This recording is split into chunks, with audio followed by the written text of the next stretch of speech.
SKTAR 3. I am Juice Doom. And of course, I'm Pierce70. Just Pierce for all you guys at home. And this is the MLG qualifier finale for Super Smash Bros. Melee. And of course, we've got Brawl and Project M right alongside it. We're about to get into one of the matches that I don't think I've ever seen before. We're going to have CT MVD going up against Larry DEHF from the West Coast. Of course, that stands for Does Everyone Hate Falco? Yeah. One of the best tags, most clever, I think. Mr. Larry Lurr, coming all the way from California. Absolutely. King of SoCal versus one of the Floridian powerhouses. Now, MVD obviously plays Snake, and Snake versus Falco is a very controversial matchup because a lot of people are like, oh, you know, Snake against Falco has the advantage in all the base stats categories. He has the better kill power, the better weight. Falco doesn't have kill power on Snake. Falco already struggling to land kills, and Snake being so heavy. So in one hand he has all this, and in the other hand they're like, oh, well, Falco can just camp Snake a lot. Whoa, whoa, whoa, whoa, Never mind. Whoa, whoa, whoa. Apparently MVD was just not even about finding out how this matchup was going to go down. Yeah, and I think, you know, what you were about to get into about that controversy is that Snake doesn't do so hot against Falco in practice, despite having the statistical advantage, correct? Yeah, I was going to say a lot of people on the flip side of the coin think that Falco can just camp Snake and do a lot of damage. Right, and even in the neutral, I mean, his jab decimates Snake up close. One of the few times that Snake ever has problems with somebody else up close. But MVD switching to Sheik, who has this forward tilt lock on Falco, and here we go. This is going to be a nice 80%, but no, he drops it. No, okay, really unfortunate. Now here's the thing about this matchup. First of all, this forward tilt lock, while being very, very good, is also pretty much the only thing I like about Sheik in the matchup. I mean, yeah, she does have some ways to hit Falco. She has a very strong burst game, but Falco is a very punishing character. Nice to see that MVD does have that Dacus technology down pat, executing it twice in a row with no fail. Yeah, definitely just making a statement like, yo, Larry, you better watch out for this because I'm not going to drop it. Yeah, from a lot of experience playing this matchup from both sides and also observing other players doing it, I actually heavily favor Falco in the matchup. Jab is very strong against Sheik. Yep.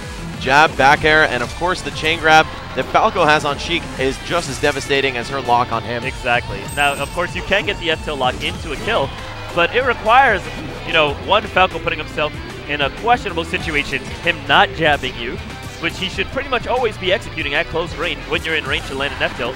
And then he also has more reliable kill methods, better offstage punishes, better recovery. And plus, he can kill her out of the chain throw as well, if he plays his cards right. So, and here we're going to see if Larry has a good hand or not. Okay, just goes for the jab into grab, doesn't quite get it. And here we can see Sheik really struggles from this position, man. She's down a stock. She needs to land a kill move. She lacks them entirely after the reduction in kill power from her forward air and other moves from Melee going into Brawl. Pretty much she has to rely on a tipper back air, some full screen Dacus, or, I mean, aside from that, man, she's kind of low on options. She also does have neutral air. Sheik is also very light. Sheik is one of the lightest characters in the game. That she is. And Falco, you know, not heavy himself, but it's going to show. The weight difference will certainly show. I definitely think this was a mistake. I think Snake was the correct option. You know, while I do think that Falco has a lot of powerful options against Snake, I do think it's a playable matchup if you know the matchup. Which, you know, I would expect MVD as a Snake main to have a lot of experience in.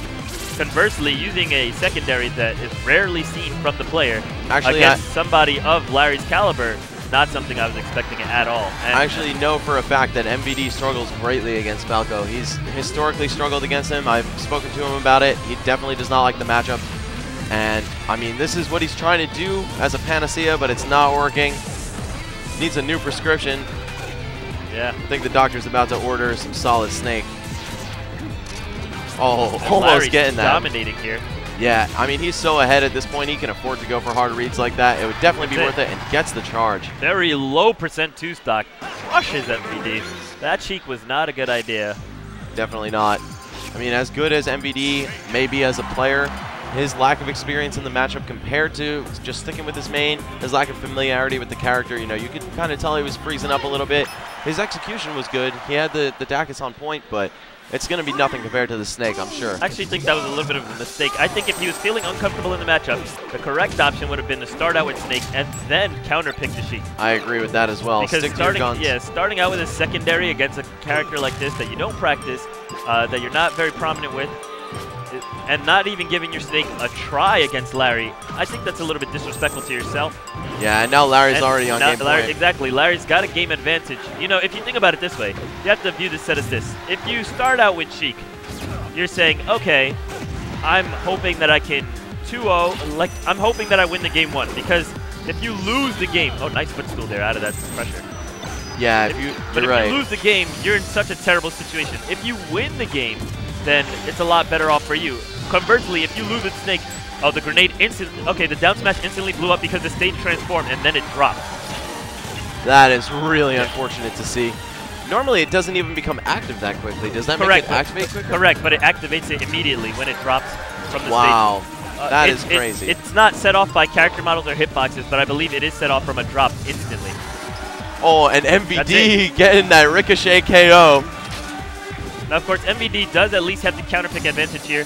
He's very comfortable with being here on Pokemon Stadium. Yeah, this is his favorite stage, man. This is the MVD Stadium. Techs for days. This guy, as a Snake player, your techs have to be on point, but this man takes it to a new level. Oh my God, going for it.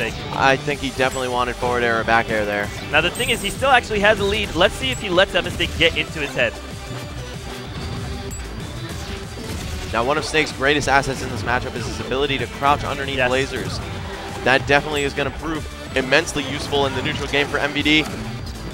And right now, we haven't even seen the neutral game for a while. Oh, as I say that, Falco's jab.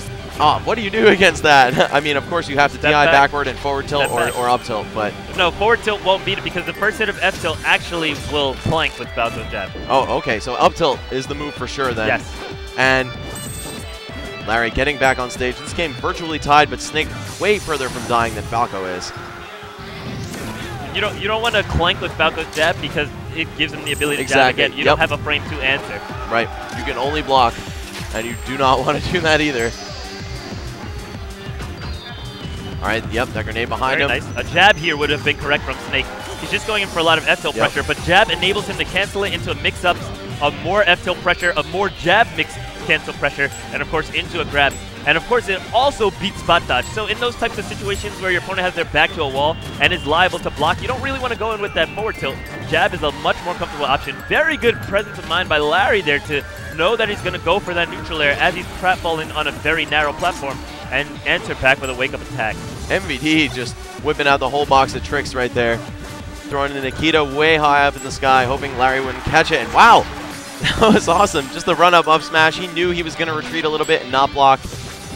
Great reads from Larry, who can virtually tie this up with one grab. Oh, maybe not so much now that MVD has taken some percentage. Smart bursting option there, getting the offensive read. MVD actually read that Phantasm and tried to punish it with a dash attack. However, Larry intelligently Phantasm high to beat out the hitbox, the lower hitbox of the dash attack. We have ourselves a really close game. These characters are separated by 13%. This has been extremely close the entire time. Back and forth. These guys, within 30 seconds of the match, they had over 100% on each other. And wow, Larry almost taking it, and that's going to not be it. MVD is living. MVDI. Not a solid hit. That's it. Back air. Great trap. Up air into back air. Larry taking it with the 2-0. Well, we saw this Snake game. MVD's definitely regretting going Sheik game 1, I think, yeah.